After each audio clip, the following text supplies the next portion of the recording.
آگ جلائی جائے، یعنی تیل لکڑی وغیرہ جو ہیں ان سے آگ جلائی جاتی ہے، تو جہنم کی آگ اللہ تبارک و تعالیٰ ایسے ظالم لوگوں سے جلائے گا جو دنیا میں رہ کر مظلوموں پر ظلم کرتے تھے اور ان کے سامنے اپنے ناجائز مطالبے رکھتے تھے۔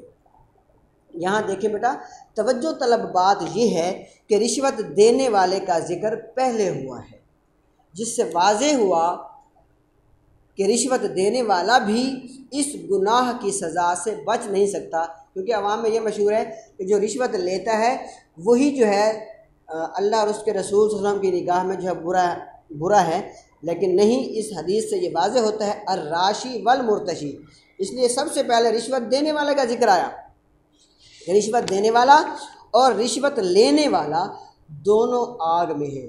اب سمجھ جانا چاہیے کہ رشوت دینے والا پہلے ہوگا، کیونکہ نہ وہ رشوت دے اور نہ وہ رشوت لے۔ جب وہ نہیں دے گا، یہاں تک کہ رسول اللہ صلی اللہ علیہ وسلم نے فرمایا کہ تمہیں موت ہی کیوں نہ آ جائے، برے کام نہ کرو، کہ وہ نہ دے، وہ ظلم کر کر کے بے شک اس کو مار ڈالے، لیکن وہ رشوت نہ دے۔ جب وہ نہیں دے گا تو پھر لینے والا بھی رشوت نہیں لے گا۔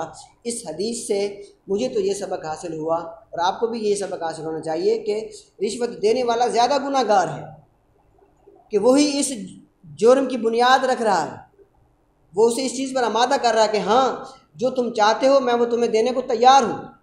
اگر یہ دینے کو تیار نہ ہو تو اس کی جرات بھی نہیں ہے کہ وہ لے لے۔ اس لیے کہا جاتا ہے کہ ظالم وہ نہیں جو ظلم کرتا ہے، بلکہ ظالم وہ ہے جو ظلم برداشت کرتا ہے۔ تو اس لیے زیادہ گناہ گار وہ نہیں جو رشوت لیتا ہے، زیادہ گناہ گار وہ ہے جو رشوت دیتا ہے۔ جو اس جرم کی راہ ہموار کر رہا ہے وہی سب سے زیادہ مجرم ہے۔ تو بیٹا یہ تھی حدیث نمبر 8، اس کی میں نے آپ کو ترجمہ بھی بتا دیا اور تشریح بھی کر دی۔ اس میں آپ ایک واقعہ ایڈ کر لیں کہ رسول اللہ صلی اللہ علیہ وسلم نے ایک صحابی کو کسی علاقے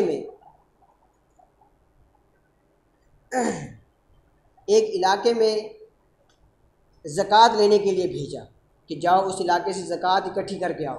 اس وقت زکوٰۃ جو ہے وہ پیسوں میں نہیں بلکہ اجناس میں لی جاتی تھی، یعنی گندم، چنا، جو، باجرہ وغیرہ وغیرہ۔ تو جب وہ صحابی زکوٰۃ کا مال اکٹھا کر کے آئے تو انہوں نے 2 ڈھیر لگا کے رکھے اجناس کے، ایک بہت زیادہ تھا اور ایک بہت کم تھا۔ تو نبی پاک صلی اللہ علیہ وسلم نے پوچھا کہ یہ کیا ہے؟ تو صحابی نے کہا کہ یا رسول اللہ، یہ جو زیادہ اجناس کا ڈھیر ہے یہ میرے تحفے تحائف ہیں، مجھے لوگوں نے تحفے دیے ہیں، اور یہ جو ہے تھوڑا جو ہے ڈھیر اجناس کا یہ زکوٰۃ کا مال ہے۔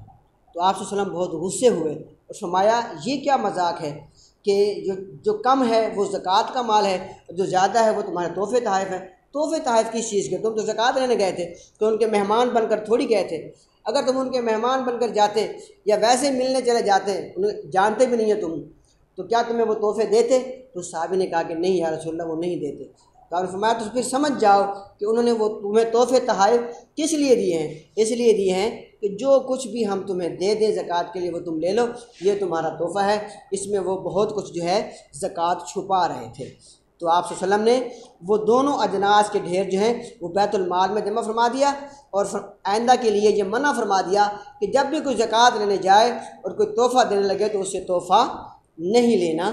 یہ رشوت میں آ جاتا ہے کہ وہ لوگ رشوت دے رہے ہیں۔ آج کل بھی یہی چل رہا ہے کہ جب کسی نے کوئی کام نکلوانا ہو تو وہ پھر بڑے بڑے عہدیدار جو ہیں وہ ان کو تحفے دے کر اور پھر اپنا کام نکلوا لیتے ہیں۔ وہ اس چیز سے بھی بچ جاتے ہیں کہ جی ہم نے رشوت نہیں دی، ہم نے تو تحفہ دیا ہے، اور لینے والا بھی کہتا ہے میں نے تو تحفہ لیا ہے، تحفہ دینا جائز ہے، تو تم کسی اور موقع پر لے لو تحفہ۔ جس وقت یہ کام کرانا مقصود تھا اس وقت تحفہ کیوں دیا جا رہا ہے؟ تو پکی بات ہے کہ یہ رشوت ہے، اس سے اللہ اور اس کے رسول نے منع فرمایا۔ حدیث نمبر 9 دیکھیں بیٹا، من نصر قومہ علی غیر الحق فہو کالبعیر الذی ردا فہو ینزع بذنبہ۔ دیکھیں بیٹا، من جس نے نصر مدد کی قومہ اپنی قوم کی، علی پر یمیں غیر الحق بے جا یا ناجائز، ناجائز اپنی قوم کی مدد کی، فہوا پس وہ کل بعیر اونٹ کی طرح ہے، الذی جو ردیا گرا یا گر گیا، فہوا پس وہ ینزع لٹک رہا ہے یا لٹک جائے، بذنبہ اس کی دم کے ساتھ۔ یعنی جس شخص نے کسی ناجائز معاملے میں اپنی قوم کی مدد کی تو اس کی مثال ایسی ہے جیسے کوئی اونٹ کنویں میں گر رہا ہو اور اس کی دم پکڑ کر لٹک جائے تو خود بھی اس میں جا گرے۔ تو دیکھیں بیٹا، اس حدیث میں اسلامی اخوت کا معنی بھائی چارہ، اسلامی بھائی چارے کی بربادی اور اسلامی معاشرے کی تباہی کا ایک بڑا سبب بیان کیا گیا ہے۔ یعنی جو شخص کسی جھوٹے اور ناحق معاملے میں اپنی قوم یا قبیلے کا ساتھ دیتا ہے تو وہ اپنی قوم کے ساتھ ساتھ اپنے آپ کو بھی تباہ و برباد کرتا ہے۔ دیکھیں نا، اب اونٹ کو دیکھیں اور اپنے آپ کو دیکھیں۔ فار ایگزامپل اونٹ کنویں میں گر رہا ہے، جیسے حدیث کے ترجمے میں بیان کیا گیا، اونٹ کنویں میں گر رہا ہو اور آپ جا کر اس کی دم پکڑ لیں اس نیت سے کہ آپ اس کو بچا لیں گے، تو کیا آپ بچا لیں گے اس کو؟ یقیناً نہیں بچا سکیں گے، بلکہ اس کا وزن اتنا ہے کہ وہ آپ کو بھی اپنے ساتھ لے جائے گا۔ تو یہ اسی طرح ہے کہ جیسے آپ ناجائز معاملے میں اگر آپ کی قوم یا قبیلے کا یا اپنے ہی گھر کا کوئی فرد آپ کا جرم میں ملوث ہے اور آپ کو بھی پتہ ہے کہ یہ مجرم ہے، پھر بھی آپ اسے بچانا چاہ رہے ہیں، آپ اس کو بچا رہے ہیں، تو یہ اسی اونٹ کی مثال کی طرح ہے کہ اس کے ساتھ ساتھ آپ بھی مجرم قرار دیے جائیں گے۔ تو اس لیے اس حدیث میں یہ کہا گیا ہے کہ ہمیں چاہیے کہ ہم بھلائی اور نیکی کے کاموں میں قوم اور نسل یا زبان اور علاقے کی تفریق کے بغیر سچ اور حق کا ساتھ دیں۔ جب بھی بھلائی اور نیکی کے کاموں کی بات آئے تو پھر اپنی قوم یا نسل یا علاقے کا فرق رکھے بغیر آپ نے سب کا ساتھ دینا ہے، چاہے وہ آپ کے علاقے کا ہے یا نہیں ہے بندہ، یا آپ کی قوم کا ہے یا نہیں ہے، یا آپ کے قبیلے کا یا آپ کے خاندان میں سے ہے یا نہیں ہے، بس یہ بتاؤ کہ یہ مسلمان ہے اور یہ حقدار ہے، تو پھر آپ اس کو اس کا حق دلائیں۔ اور اگر آپ کو پتہ ہے کہ یہ میری قوم کا ہے یا میرے قبیلے کا ہے اور یہ ناحق ہے، پھر بھی آپ اس کا ساتھ دے رہے ہو تو ڈیفینیٹلی آپ جرم کر رہے ہیں، مجرم کے ساتھ پھر آپ بھی شریک ہو جائیں گے، پھر آپ کو بھی سزا ملے گی۔ تو اس لیے چاہے وہ آپ کا اپنا کنبہ اور قبیلہ ہی کیوں نہ ہو، آپ پھر اس کا ساتھ نہیں دیں گے۔ اس کی مثال میں آپ کو ایک واقعے سے دیتا ہوں کہ ایک یہودی اور ایک منافق، یعنی جو اوپر سے مسلمان تھا اندر سے کافر تھا، ان دونوں کی آپس میں لڑائی ہوئی اور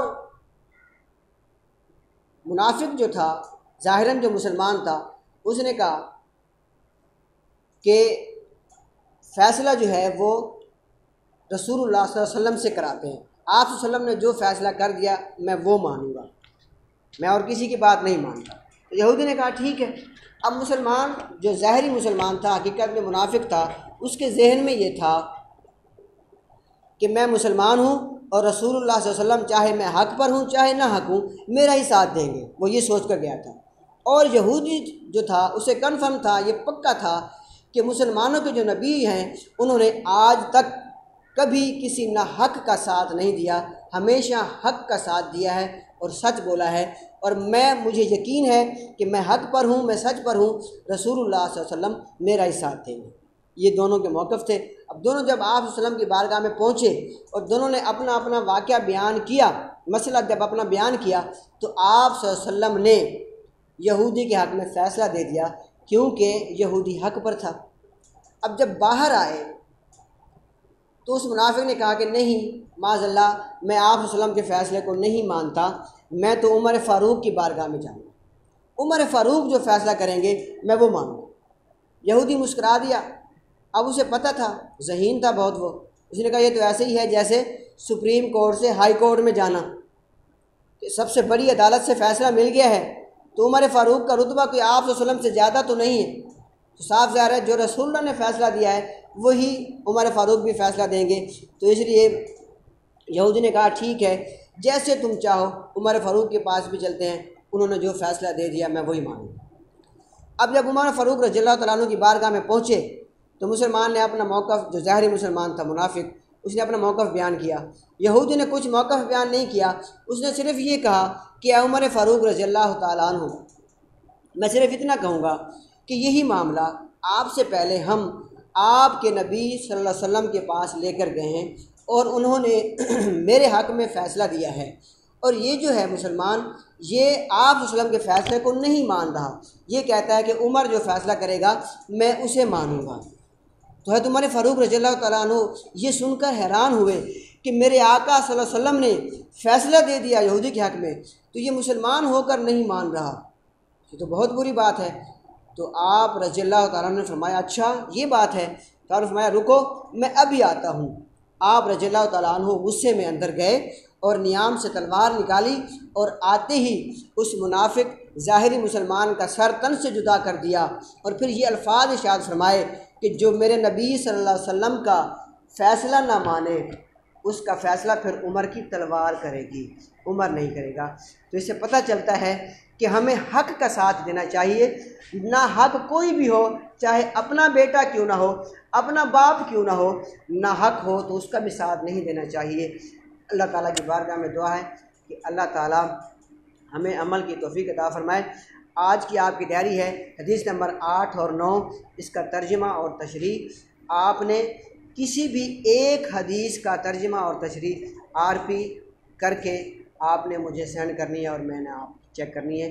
اللہ تعالیٰ ہمیں عمل کی توفیق عطا فرمائے۔ وما علینا الا البلاغ۔